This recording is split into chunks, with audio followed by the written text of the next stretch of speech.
Hello mga kamas at kama, magandang gabi po sa inyong lahat. Ngayong gabi ay gagawa po tayo ng magbe-beef steak po tayo. Siyempre meron tayo dito ng vegetable para sa ating steak.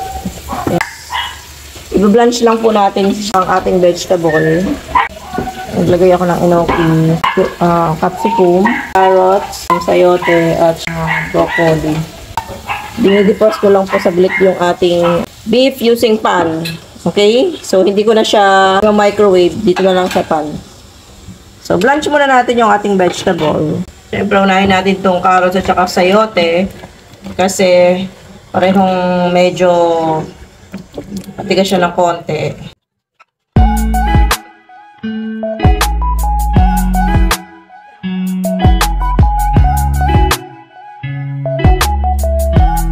So, ayan. Blanch lang natin siya sandali.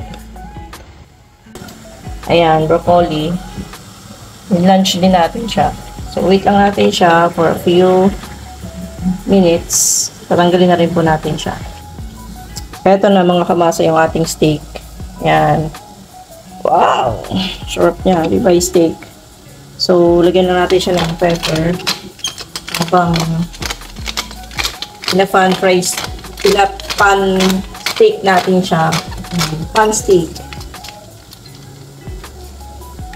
Tapos, later on, pabalik rin natin siya. Yan. So, yan lang muna natin siyang maluto dyan. Few minutes, pabalik rin na rin po natin siya. Tapos, yung ating, ayan, binlunch na, is ready na rin to. So yan mga kabangsa yung ating vegetable. Yeah. Ating steak. Ayan, so ayan mga kamasa, biniligtad na natin yung ating steak. Lagyan natin siya ng pepper, yung kabila.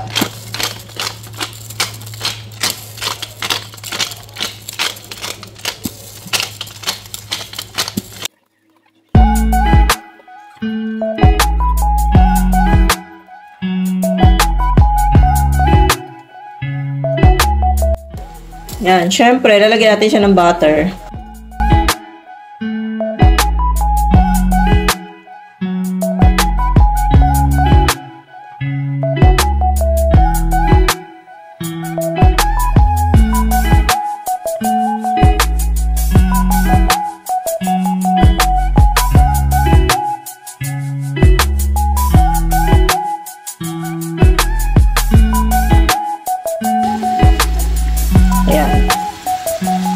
Ating pan steak.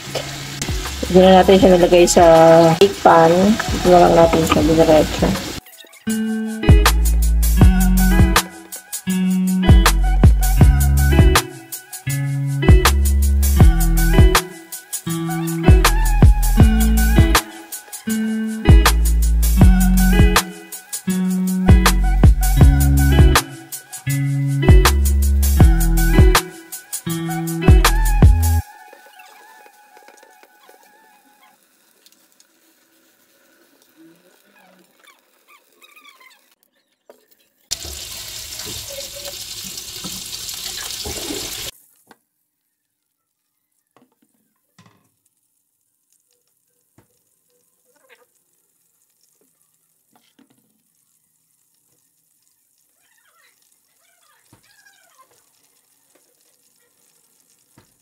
Ayan, lalagyan natin siya ng konting soju kasi wala akong cooking wine.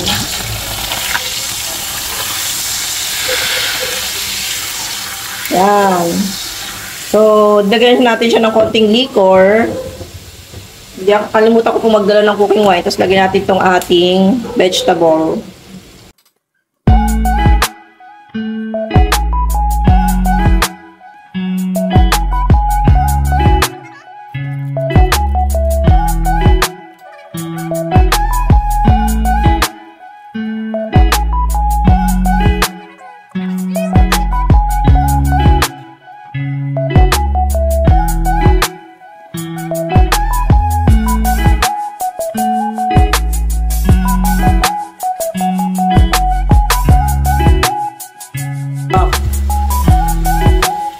Lagyan lang natin sa gitna yung ating enoki. Yan.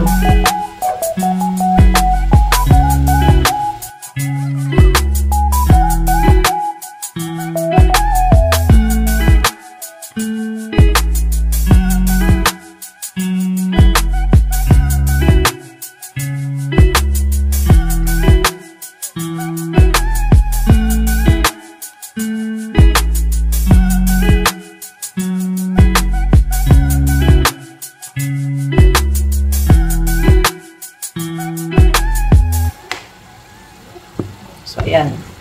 Ready na po yung vegetable natin. Siyempre, magpi-plating na tayo. Yan po yung ating mga plates.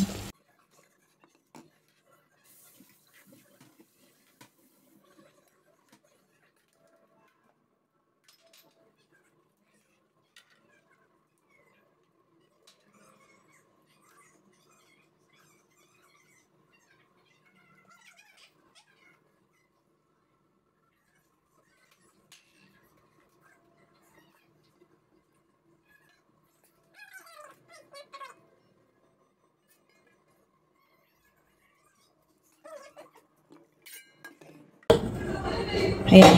So, nag-plating na po tayo. Gawa tayo ng gravy. So, lagyan natin siya ng butter. Ulit.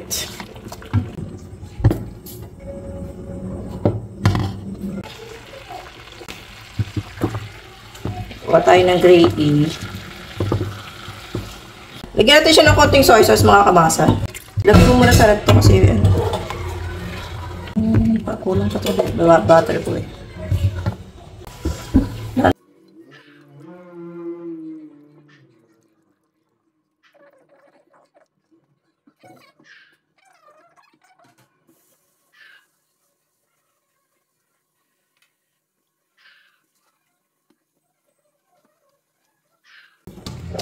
Ayan mga kamasa. Ready na po yung ating yung gravy natin mga kamasa. Oh. So, tapos na rin. Ayan, maraming salamat po mga kamasa. Uli po, natapos na naman yung ating isang gabing easy cooking. Dito lang po sa #Masha at mamagkita-kita po ulit tayo sa susunod. Maraming salamat po. Bye-bye!